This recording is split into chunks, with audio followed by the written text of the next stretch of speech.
Ya, perkenalkan, saya Daniel Kurniawan, PGB Angkatan 11, Kabupaten Tulungagung Barat. Pada kesempatan hari ini saya akan melakukan observasi percakapan coaching antara coach dan coaching. Ya, sebelah kanan saya adalah coach. Perkenalkan Pak, namanya siapa? Baik Pak, terima kasih atas waktunya. Kenalkan nama saya Idianto, PGB Angkatan 11, Kabupaten Tulungagung Barat. Sebelah kiri saya adalah coaching. Baik, saya Gunan Effendi, dari SD 5 Lambugiban, calon guru penggerak Angkatan 11. Ya, pada kesempatan hari ini saya akan melakukan pra-observasi kepada coach. Baik Pak Yudi, terkait coaching ini, rubrik penilaian apa yang akan Bapak gunakan dalam coaching ini?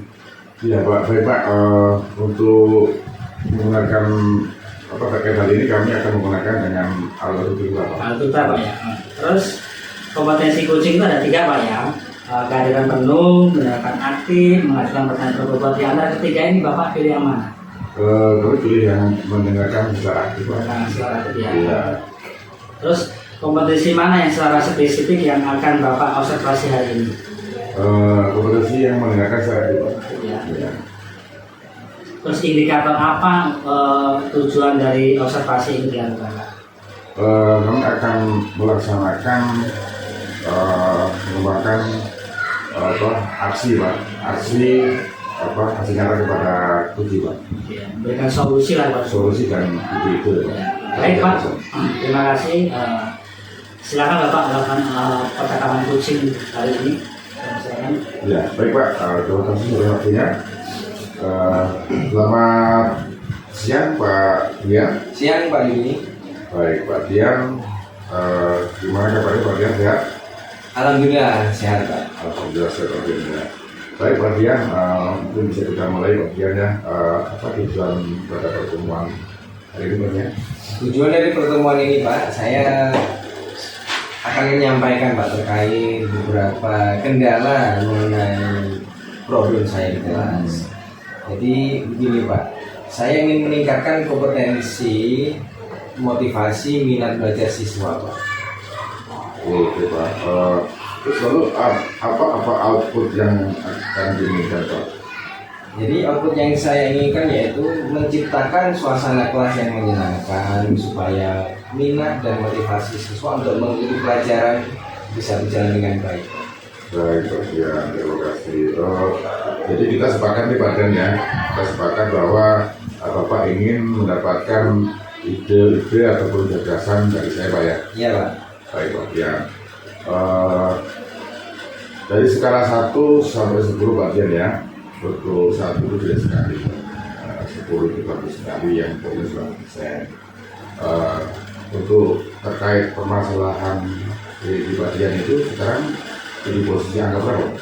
Baik, terkait skala Pak, saya merasa ada di skala 5 Pak. Di skala 5 Pak Iya. Dian ya. Oke Pak Dian. Terus Bapak maunya di skala berapa Pak? Saya maunya menjadi di skala 9 Pak. Itu sebagai idealnya Pak ya? Iya, 9. rasa idealnya di angka 9. Baik Pak Dian, pada angka ideal itu lalu solusi dan kondisi seperti apa Bapak saat ini? Yang pertama saya ingin mencari tahu Pak dan memahami terkait penyebab siswa suka diam, kurang aktif, minat belajarnya juga kenapa kok berkurang. Apakah karena mereka memang tidak memahami materi yang saya ajarkan atau memang karena mereka itu butuh perhatian Pak. Supaya angkanya 10 itu apa Pak yang kurang? Saya memberikan penjelasan Pak yang lebih jelas lagi. Saya membuat metode belajar yang lebih menarik lagi Pak. Itu Pak ya. Baik Pak Dian, apa saja faktor-faktor yang membuat situasi bisa ideal Pak? Baik. Coba Pak Dian. Jadi yang pertama saya perlu membuat suasana kelas itu menjadi menarik dan menyenangkan supaya peserta didik itu memiliki minat, memiliki motivasi dan mereka bahagia terlebih dahulu Pak sebelum mulai pembelajaran. sehingga siswa itu bisa fokus dalam mengikuti kegiatan belajar mengajar itu, Pak. Baik Pak Dian, Nah, sekarang sesuai dengan bobot tadi, menurut Pak Dian, itu mana duluan yang mau dibenerin atau dibenerin? Yang akan saya lakukan terlebih dahulu Pak terkait memperbaiki, jadi membuat kelas yang menyenangkan Pak. Ya, Membuat kelas yang menyenangkan supaya peserta didik itu minat dan motivasinya muncul Pak. Baik Pak Dian. Pak Dian pernah tidak Bapak mengalami kondisi yang sama, kemudian di masa lalu itu Pak Dian mendapatkan gambaran ataupun solusi Pak? Baik, pernah Pak. Jadi waktu itu saya melakukan pembelajaran satu arah Pak. Jadi hanya peserta didik itu saya arahkan hanya fokus ke saya sendiri. Iya, iya.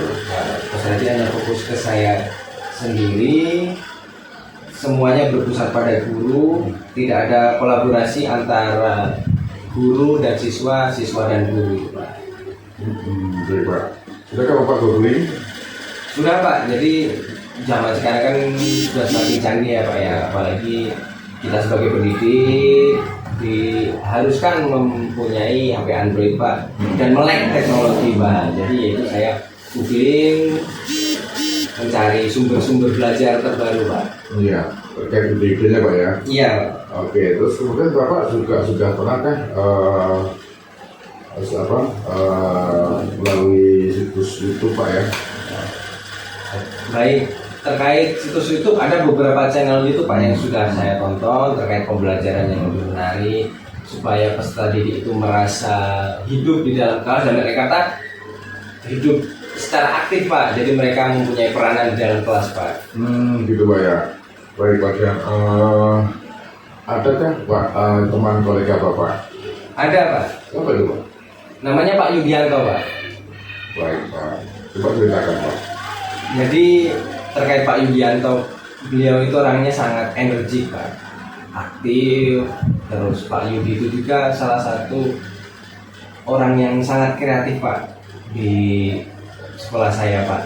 Jadi beliau selalu memberikan motivasi, memberikan masukan-masukan kepada rekan-rekan guru yang lain, termasuk saya pribadi Pak. Pak Yudi juga memberikan saya gambaran-gambaran atau referensi-referensi pembelajaran, metode-metode belajar yang menyenangkan bagi peserta didik Pak. Baik Pak Dian, luar biasa Pak Dian ya. Mungkin pernahkah Pak Dian mengikuti suatu pelatihan gitu?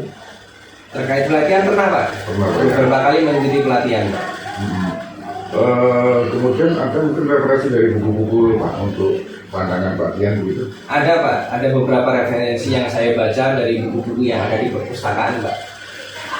Baik Pak Dian.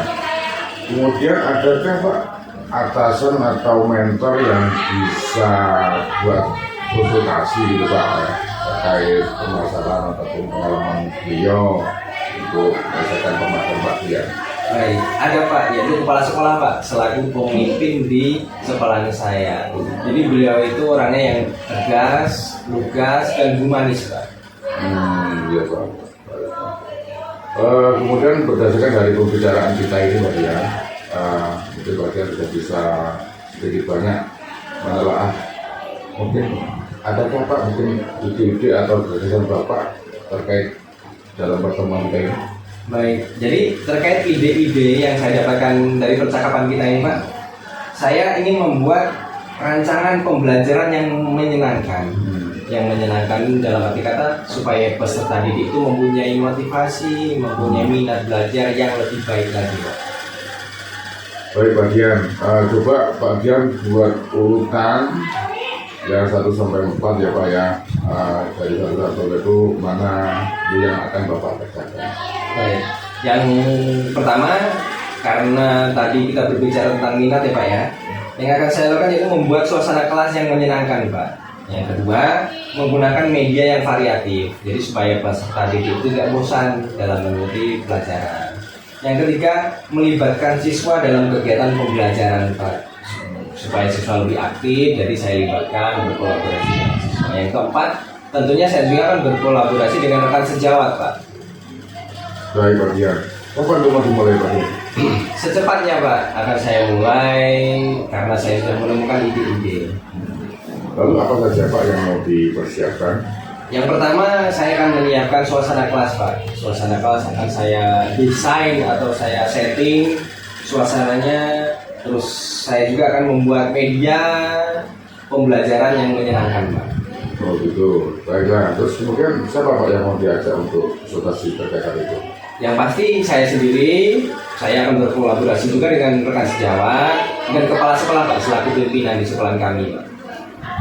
Baik Pak Dian. Lalu seperti apa Bapak akan meluncurkan program ini? Nah, yang pertama, langkah pertama atau langkah awal yang akan saya ambil, saya akan membuat rancangan-rancangan Pak, pembelajaran yang menyenangkan. Di sisi lain, saya juga akan berkomunikasi dengan rekan sejawat dan kepala sekolah terkait ide-ide atau kegiatan-kegiatan yang akan saya laksanakan. Baik Pak Dian, mungkin dari pembicaraan ini Pak Dian sudah mempunyai gagasan ataupun kunci Pak dari program ini Pak. Sudah Pak, jadi kuncinya yaitu selalu bersyukur dalam segala hal Pak, dan selalu berpikir positif Pak, karena dengan kita bersyukur dan berpikir positif, insya Allah kedepannya akan menjadi lebih baik lagi Pak. Baik, lalu apa Pak yang perlu saya bantu Pak Dian? Untuk sementara ini sudah cukup Pak. Saya banyak-banyak terima kasih karena kita sudah ngobrol, kita juga sudah menemukan ide-ide yang atau tahapan-tahapan selanjutnya yang akan saya lakukan. Baik, terkait masalah sudah kita bahas dan saya ingin tahu nih Pak, apa komitmen Bapak ya kepada saya terkait masalah tersebut? Yang pasti terkait komitmen saya dalam kegiatan ini, saya akan menerapkan salah satu konsep Ki Hajar Dewantara Pak, yaitu guru sebagai pembelajar dan guru juga bukan hanya guru sebagai menuntun Pak, bukan menuntut. Itu Pak, yang komitmen yang akan saya terapkan Pak. Lalu dari mana Pak saya bisa tahu bahwa Bapak ini benar-benar sudah melaksanakan dengan baik ya, mengerjakan semua rencana aksi yang Bapak bicarakan tadi? Baik, tentu saja nanti Bapak bisa melihat dari hasil refleksi pembelajaran yang sudah saya lakukan Pak. Dari hasil refleksi Pak Iya. Kemudian ya kapan Pak saya akan di-update Pak terkait perkembangan yang terbaru? Baik, tentunya bisa setiap hari Pak, dan arti kata setiap saya selesai melaksanakan kegiatan pembelajaran Pak.